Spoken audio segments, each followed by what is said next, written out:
6 churches in the East End of London stand as extraordinary memorials to a troubled architectural genius who emerged from the shadow of his mentor, Sir Christopher Wren. His name was Nicholas Hawksmoor. Hawksmoor was to do with the dark side and accessing the pagan and the Gothic imagination. He was a genius. The man was a genius. He was responsible for some of the most unique and original buildings in England. A lot of strange things have happened around the churches. The Great Fire in 1666 destroyed much of London, but also left a clean slate on which to rebuild. Sir Christopher Wren famously set about the task, and buildings like St. Paul's Cathedral stand as testaments to his great achievements. However, Nicholas Hawksmoor, a former pupil of Wren's, was given a free rein to build churches in the east of London. Hawksmoor's churches have gathered a reputation for being at the centre of strange events and mysterious deaths. The city is a castle of 1,000 turrets. On its twisting and multitudinous stairways, the slave lines go down 3 generations in darkness. Nicholas Hawksmoor was responsible for the design of 6 churches in London under the 1711 Commission. The first one was St Ulfridge's in Greenwich to replace a church that had partially collapsed. He then designed churches in the East End, at St George's in the East at Wapping, here St Anne's Limehouse, Christchurch Spitalfields. He designed one church in the City of London, St Mary Woolnoth, and then finally St George's Church in Bloomsbury. Christopher Wren's churches are scattered throughout the old City of London, the heart of London. Hawksmoor's churches were much more odd, grotesque, uncomfortable, and therefore they put them outside. They put them in Limehouse, they put them in Greenwich, they put them on the highway. They put them in areas where there would be crime. Hawksmoor threw his net very widely in his study of the architecture of the ancient world, and of course the early Christian churches quite often cannibalized Roman buildings that were pagan in their origins. And so Hawksmoor's sort of sources for his architecture are very wide and very diverse, and he brings them together in an incredible way. I mean, he was a genius. The man was a genius. If anyone was to walk past the Hawksmoor Church and not know what it was, they would be impressed, firstly, by the size, and secondly, by the kind of raw power of them. They're very unornamented, but they're very, very striking in their silhouette and their boldness.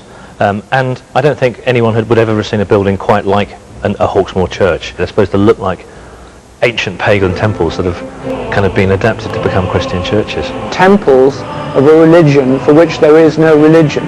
The buildings were stronger than the religion they represented. The 6 churches are striking buildings.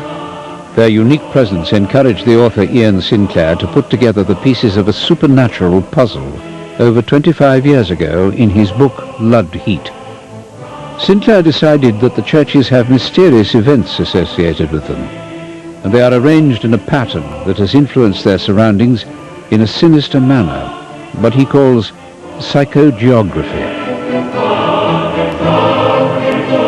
I wrote this book, Blood Heat, back in 1974, which was a sort of series of fairly wild speculations in terms of the churches being linked by ley lines or lines of power that from one church you could see to another church, and so the churches then become generators of energy, and if these are energy beacons then they light up the city, and if you use that, that is then a grid that could be called psychogeographic, because it is like a psychological reading of the city.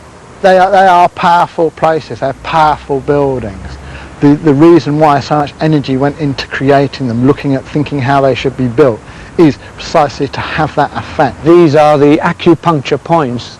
The churches become the needles driven into the skin of the city. The structures are so inexplicable, so extraordinary and dynamic, that it leads you to imagine that something beyond the rational occurred in association with those buildings. Other writers have been drawn to London's enigmatic architect. In his novel, Hawksmoor, Peter Ackroyd cast him as a villain.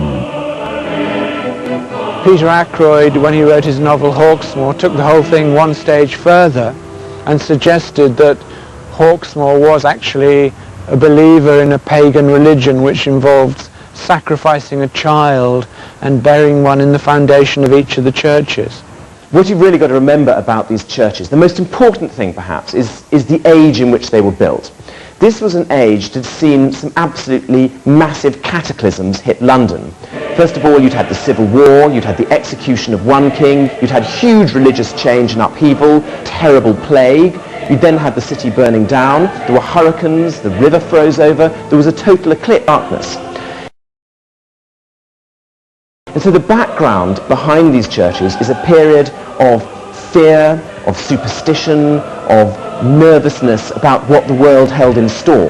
Have given off a dynamic that's so fierce, so ferocious, that it seems to encourage most extreme forms of crime or sacrifice. These extremes of crime and sacrifice have manifested themselves in a number of gruesome ways, not just in Victorian fantasy, but also in bloody reality. Over the years, St Anne's Limehouse and its surrounding area has fired the imaginations of the city's greatest literary figures. This church feels like it belongs in a city of the dead. It's the area of the opium smoking, of the Victorian imagination, Sherlock Holmes, Jekyll and Hyde, all those things fit into this kind of area. St George's in the East has more tangible and dreadful links with the macabre. The Radcliffe Highway murders, two bloody massacres that terrified the nation in 1811, both happened within the vicinity of this church. And outside its gates a shocked community gathered to commemorate the murders with a bizarre and some say occult ritual. The Radcliffe Highway murders that Thomas de Quincey wrote about all took place around St George in the East. And these were ferocious. I mean, somebody broke into a house and mutilated and killed an entire family, including beating a baby's head in with a mallet.